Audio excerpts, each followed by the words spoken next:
I can't tell you that I know exactly what the one thing is that made me want to create holistic mental health counseling, but I can tell you that I always knew that I needed to share with other people the things that helped me overcome those really messed up moments in my life that you could label as trauma, and that made me feel alone, because trauma can be really isolating. There's like this inherent like shame layer around trauma sometimes, where you feel like you can't talk about it, or people won't get it, or it makes you want to go into your shell, or it makes you want to pull the covers over your head and not deal and not talk about it, especially if you're a guy.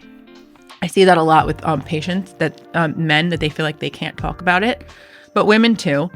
And for me, like, I just always pictured, and I haven't done this yet, but I've always pictured opening up like a wellness center and making it be like a haven for people. And holistic really is that, like, in its own way.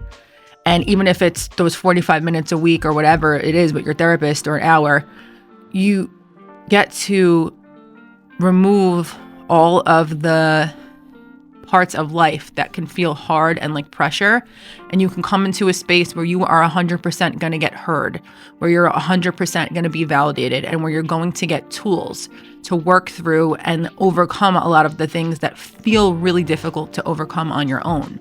I remember just feeling so I think alone is the word, going through stuff with my family, and then later as an adult, as I got into more grown-up problems, feeling like I didn't have somebody to talk to. And I think what got me through that was really leaning into my social life and really picking up a lot of bad habits to kind of like run away from dealing with my emotions. I think emotions were really difficult for me to process as a young adult and as a kid. I was raised by somebody who had a very high level of trauma and who would revert back to a younger age. Like, you know, I say that all the time. When you're dealing with somebody who's triggered, one of the ways that I help myself get through that is I ask myself, like, how old is the person that I'm talking to right now? Because when people are triggered, they sometimes revert back to an age where they developmentally like went through something, and they're not like their 35 or 55 or 25-year-old self. They're 7 or they're 8 or they're 5, and you just spilled their milk or whatever it is. And so I think as a young adult, I sought out escape. I think that was my thing that helped me. It was like a double life. Like, I had this part of me that was a really high achiever, and I had excellent grades, and I went to a really good school for university. And then I had the part of me that got into like drinking and like alcoholism and just making, you know, the party life like the thing that got me through. And I have to say that, you know, it did work for a time. And it was something that like really numbed me to the pressures of life. But what it was really doing was creating this snowball effect of my problems that I wasn't dealing with. And as they rolled down the hill, they just started to get bigger and bigger, to the point where I couldn't ignore that.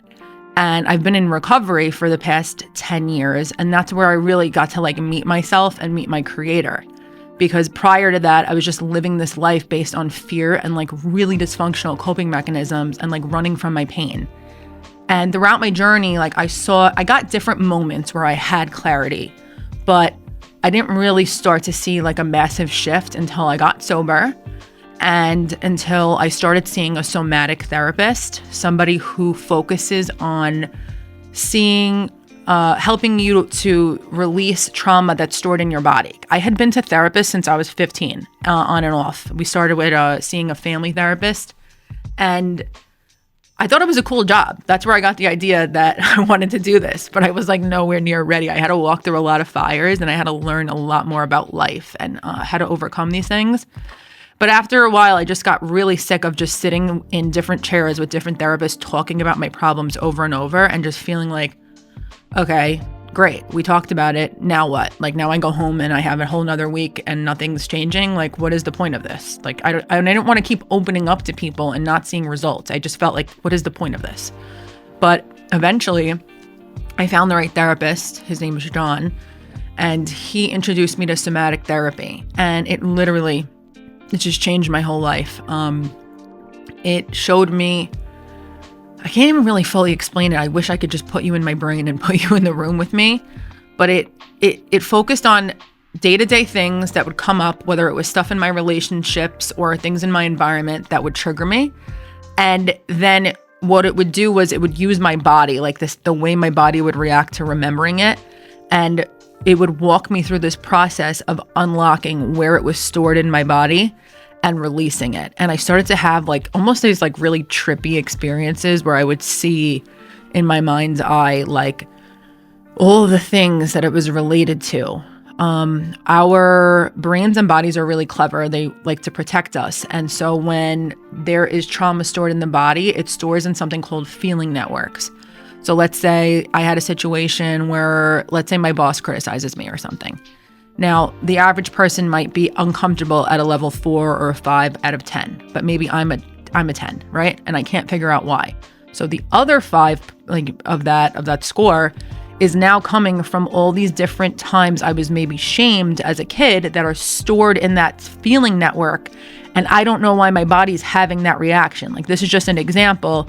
But what brain spotting, IFS, AEDP, which are all somatic therapies, do really well is they use real day-to-day life situations and they target stuff that you haven't been able to release from your system. And your body is still holding on to those chemicals. So now, like, when you encounter situations that kind of remind you of it in your day-to-day life, what happens is all of these stored chemicals that are in a related feeling network start coming up, and your reaction doesn't match what's happening in real time. And so what started happening for me, the whole goal of somatic therapy is zeroing out. So when you first think of that thing that upset you or triggered you, that was like, let's say recent, your body might fill up and might be like an 8, 9, or a 10 of uncomfortability. And the goal is to just keep going through the exercises until you get to a 0. And now when you encounter a situation like that in real life, you're no longer triggered on that level where it doesn't match what's happening. You will be appropriately annoyed or upset or frustrated, right? Feelings are normal and healthy. But having that extra level of stress that's like stored in there and causing you to be triggered to the point where you might either dissociate, become completely overwhelmed, feel like an 8-year-old kid again, that won't happen to you anymore. And that's the beauty of somatic therapy.